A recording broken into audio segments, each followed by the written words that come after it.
Umagang morning mga ka-berks. Summer na dito na ngayon sa Taiwan.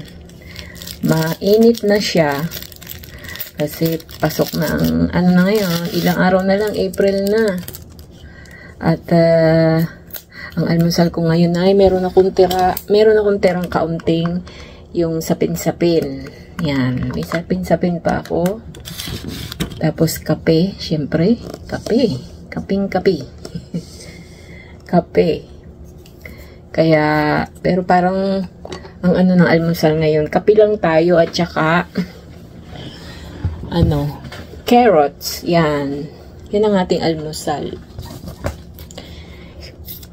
Kasi kaya ang carrots, kinakain ko lang yan ng hilaw. Yan. Mabigat din siya sa tiyan. Tsaka maganda ito. Mas gusto ko pa ito kaysa sa bayabas o mansanas. So, yan ang ating almusal ngayon. At ang sitwasyon ngayon sa atin ay lalong lumalawak. Ayan. Kayo ba'y sasali? Bukas na ang panawagan ng ilang grupo ng mga OFW, yung zero remittance. Yung mga hindi pa araw ng sahod, syempre zero remittance talaga yan. Hindi yan makakapagpadala. Pero, syempre merong mga kumukontra. Ay, wala tayong magagawa doon kasi hindi naman lahat sumasang-ayon. Doon lang yun sa mga sa mga gustong sumuporta. At kita ninyo, ganun, isang grupo lang yan ng mga OFW, diba, na naglunsad yung maisog sa Croatia. So hindi naman lahat, hindi pa lahat na nakikiano. Siyempre kumakalat sa social media. Tapos, diba, nagpahayag agad ang gobyerno, wag makisali, ganyan-ganyan, kawawa ang pamilya. Wala na kayong pakialam doon. Hindi nyo na yung saklaw. Karapatan ng OFW kung ano ang gagawin nila sa kanilang pinagkakitaan. Kung kailan at kung paano nila ipapadala. Ganun pa lang.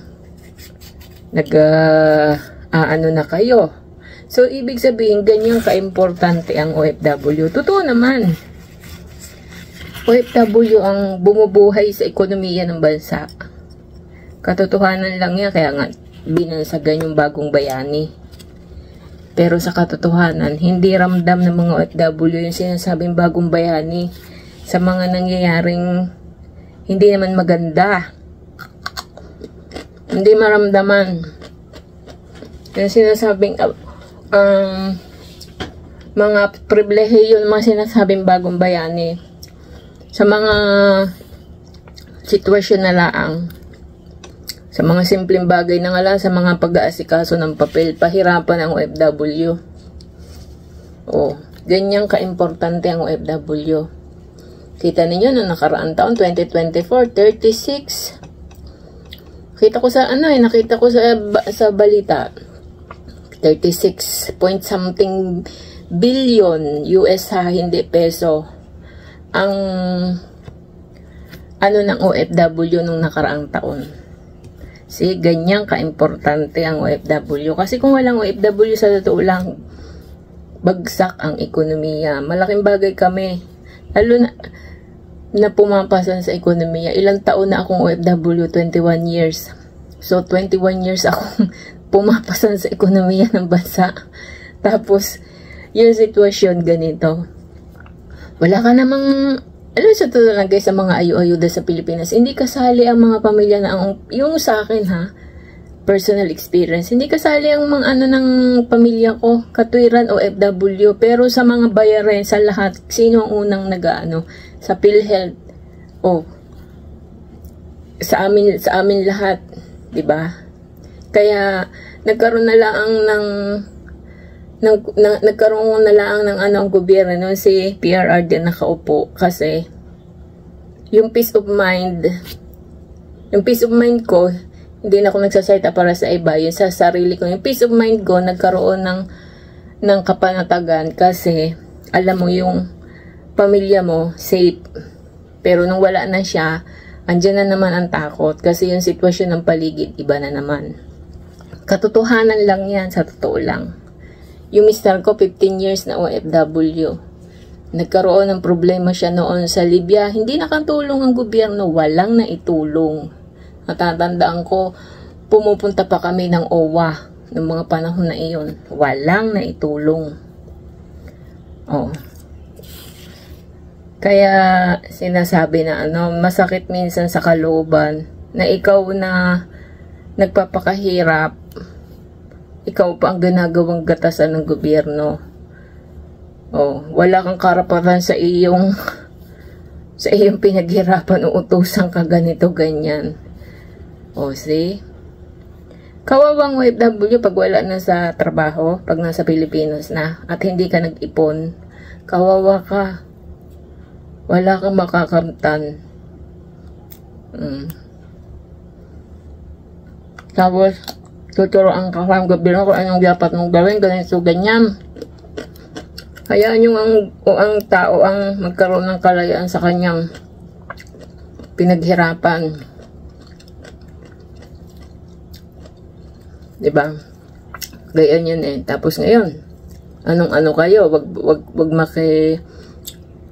kawawa ang pamilya sa Pilipinas. Problema na yun ng OFW kung anong gagawin niya. Bakit kayo nagre-react? Kasi sa 100% OFW, kahit yung 50% lang nun ang hindi magpadala sa isang araw, yung isang araw lang ha, malaking dagok sa ekonomiya ng bansa. O, diyan ninyo mararamdaman kung ano yung kawalan naming mga OFW, di ba? Yun. Kaya, kain muna tayo umaga. Yaw, kain muna. At birthday na bukas ni PRRD, bukas daw ang umpisa. So, yung mga walang ipapadala talagang makikisama. Pero yung merong ipapadala, siyempre may kalayaan sila kung anong dapat nilang gawin. Ganun lang yun. Kagaya ko, hindi talaga magpapadala, wala pang sahod eh. Kasi, ang sasabihin ng iba, isang beses lang magpadala ng OFW sa isang buwan na hindi. Hindi isang beses lang. Maaring yung iba dahil isang beses lang nasahod, pero hindi lahat. Ako nga sa isang buwan, minsan 3, 4 eh. So, ibig sabihin, 3, 4 sa isang buwan kang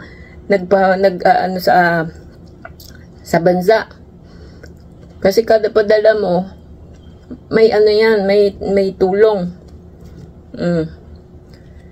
O, diba? Kaya ganyan ang sitwasyon. Happy birthday, PRRD. Tomorrow na. 80 ka na. Sana makauwi ka.